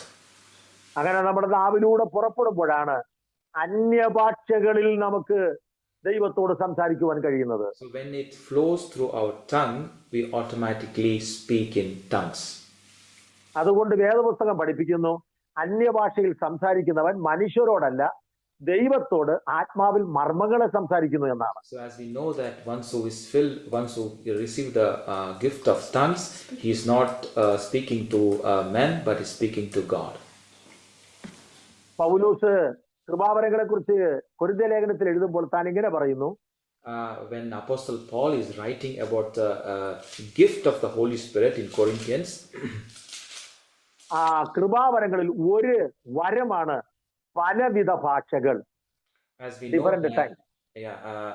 we know that regarding the different gifts of the Holy Spirit, he also mentions about a kind of tongues. പരിശുദ്ധാത്മാവെന്ന ആ മഹാനദിയെ വഹിക്കുന്ന ഒരു വ്യക്തിക്ക് മാത്രമേ വായിലൂടെ അത് പുറപ്പെടുവിക്കാൻ പറ്റത്തുള്ളൂ. And it's only possible one who's filled with the Holy Spirit to have the different kinds of tongues. നമ്മുടെ ഉള്ളിൽ വസിക്കുന്ന പരിശുദ്ധാത്മാവ് നമ്മിൽ നിന്ന് പുറപ്പെടുമ്പോൾ ആ പുറപ്പെടുന്നതിലൂടെ അന്യഭാഷകൾ, ഭാഷകളുടെ വ്യാഖ്യാനം, പ്രവചനം, ദർശനം തുടങ്ങിയുള്ള എല്ലാ ആത്മീക കൃപാവരങ്ങളും വെളിപ്പെടുവാനിടയായി തീരും. When the Holy Spirit starts flowing through us, automatically we also will start prophesying. We also see, and also we also have another different kinds of tongues and interpretation of tongues. ദൈവസഭ വളരേണ്ടത് കൃപകളാലും വരങ്ങളാലുമാണ്. The fellowship, the church of God should grow with the gifts of spiritual gifts of the Holy Spirit. ദൈവ കൃപാവരങ്ങളെ ദാനമായി തന്നിരിക്കുകയാണ്. And it is a gift from the Lord. സമാഗമന കൂടാരത്തിലെ തൊട്ടിയിൽ വെള്ളം എപ്പോഴും നിറഞ്ഞിരുന്നത് പോലെ പരിശുദ്ധാത്മാവാകുന്ന നദി നമ്മുടെ ഉള്ളിൽ സദാസമയവും നിറഞ്ഞു തുളുമ്പുവാൻ ദൈവം നമുക്ക് ഏവർക്കും കൃപ നൽകട്ടെ. As we know that always the bronze basin is filled with the water, may the Lord Holy Spirit also be completely always be filled within our life. ഇന്നതുവരെ നമ്മിൽ കൂടെ നടക്കാത്ത വീര്യപ്രവൃത്തികളും കൃപാവരത്തിന്റെ ശുശ്രൂഷകളും പ്രായവ്യത്യാസം എന്നെ, സ്ഥാനമാന വ്യത്യാസം എന്നെ ദൈവം പുതിയ നിയമസഭയാകുന്ന തന്റെ മക്കളിലൂടെ വെളിപ്പെടുത്തുന്നത് ഈ ക്ലാസ് മുഖാന്തരം ഇതിൽ അറ്റൻഡ് ചെയ്യുന്നവർക്കും ആ അനുഭവം ഉണ്ടാകട്ടെ എന്ന് ഞാൻ ആത്മാർത്ഥമായി പ്രാർത്ഥിക്കുന്നു. I also pray that all those who gathered here, let them experience all the gifts of the Holy Spirit. സ്വർഗത്തിലെ ദൈവം ആഗ്രഹിക്കുന്നവർക്ക് ധാരാളമായി കൊടുക്കുന്നവനാണ്. Our God who is in heaven gives those who desire, and he gives without a measure. അവനോട് ചോദിക്കുന്നവർക്ക് അവൻ പരിശുദ്ധാത്മാവിനെ എത്ര അധികം നൽകുമെന്നാണ്. So those who the one who ask him, and he will give you without measure. ഈ നശ്വരമായ ലോകത്തിൽ ദൈവം നമുക്ക് തന്നിരിക്കുന്ന ആയുസ് മുഴുവനും ദൈവാത്മാവിന്റെ നിയന്ത്രണത്തിലും ദൈവാത്മാവിന്റെ നിയോഗത്തിലും നമ്മുടെ ജീവിതം മുന്നോട്ട് നയിപ്പാൻ ദൈവം നമുക്ക് കൃപ നൽകട്ടെ. So may when we are living in this fallen world, let us be led by the Holy Spirit, and let we be guided by the Holy Spirit, and may the Lord give us more grace for it. ഒരു പ്രത്യേക മുന്നറിയിപ്പോടെ നൽകി ഞാൻ എന്റെ വാക്കുകളോട് നിർത്താം. I also want to give a particular warning, and I would like to stop. ദൈവം നമ്മുടെ ഉള്ളിൽ പകർന്നിരിക്കുന്ന പരിശുദ്ധാത്മാവിനെ നമ്മൾ ദുഃഖിപ്പിക്കരുത്. The God who has given us his Holy Spirit, we should not quench the Holy Spirit. Grieve him. അപ്പോസ്തലനായ പൗലോസ് പറഞ്ഞിരിക്കുന്നത് എഫേസ്യ ലേഖനം 4:30 ദൈവത്തിന്റെ പരിശുദ്ധാത്മാവിനെ ദുഃഖിപ്പിക്കരുത്, അവനാലല്ലോ വീണ്ടെടുപ്പിൻ നാളിനായി നമ്മൾ മുദ്രയിട്ടിരിക്കുന്നത്. As we know, in Apostle of Paul is telling, do not grieve the Holy Spirit. By him we are sealed for the redemption. അതുകൊണ്ട് കൃപകളാലും വരങ്ങളാലും നിറഞ്ഞ അനുദിനവും ദൈവനാമ മഹത്വത്തിലൂടെ ശോഭിപ്പാൻ ദൈവം നമ്മെ സഹായിക്കട്ടെ. So by his grace and by his gift, let us shine forth for his kingdom. ആ തൊട്ടിയിൽ വെള്ളം കുറയാതെ എപ്പോഴും ഇരുന്നത് പോലെ പരിശുദ്ധാത്മാവാകുന്ന ആ നദി നമ്മുടെ ഉള്ളിൽ എപ്പോഴും ഉണ്ടായിരിക്കട്ടെ. So as we know that the bronze basin is always filled with water, and it is never decreasing, so also we also should be filled completely with his Holy Spirit. ഈ ആത്മശക്തിയാൽ നമുക്ക് ധാരാളം ആത്മാക്കളെ നേടുവാൻ ദൈവം നമ്മുടെ കരങ്ങളെ ബലപ്പെടുത്തട്ടെ. So with this spiritual strength and power, let us gain more souls, and let the Lord help us for this. ചിലരെ കൂടെ തീയിൽ നിന്നും വെള്ളത്തിൽ നിന്നും വലിച്ചെടുക്കുവാൻ ദൈവമായ കർത്താവ് നമുക്ക് ഏവർക്കും കൃപ നൽകട്ടെ. So may the Lord God give us grace to pull many out of the fire. ഈ പരിശുദ്ധാത്മാവ് എന്നും ഭൂമിയിൽ കാണത്തില്ല. So this Holy Spirit will not remain long in this earth. എത്രയും വേഗത്തിൽ പരിശുദ്ധാത്മാവ് ഇവിടെ നിന്ന് പുറപ്പെടും. He will be taken he will be taken away. ഈ പരിശുദ്ധാത്മാവ് ഇവിടുന്ന് പുറപ്പെടുമ്പോൾ വെറുതെ പുറപ്പെടത്തില്ല, ഇവിടുന്ന് ഒരു കൂട്ടരെയും കൂടെ കൊണ്ടേ പോകത്തുള്ളൂ. ആ കൂട്ടരുടെ പേരാണ് വിശുദ്ധന്മാരുടെ സംഘം അഥവാ പുതിയ നിയമസഭ. When he goes back from this earth, he will not go alone. He will take his church and the fellowship of God along with him. അതിനുള്ള സമയം ഏറ്റവും അടുത്തിരിക്കുന്നത് കൊണ്ട് നമ്മുടെ വിശുദ്ധിയെ തികയ്ക്കാം, വിശുദ്ധ ജീവിതം അനുദിനം നയിക്കാം, കർത്താവിന്റെ വരവിനെ നോക്കി പാർക്കാം. ഇന്നത്തെ ക്ലാസ്സിൽ അറ്റൻഡ് ചെയ്ത നിങ്ങളെ എല്ലാവരെയും സർവകൃപാലുവായ ദൈവം ധാരാളമായി അനുഗ്രഹിക്കട്ടെ എന്ന് പ്രാർത്ഥിച്ചുകൊണ്ട് ഞാൻ എന്റെ വാക്കുകളെ ഇവിടെ ഉപസംഹരിക്കുന്നു.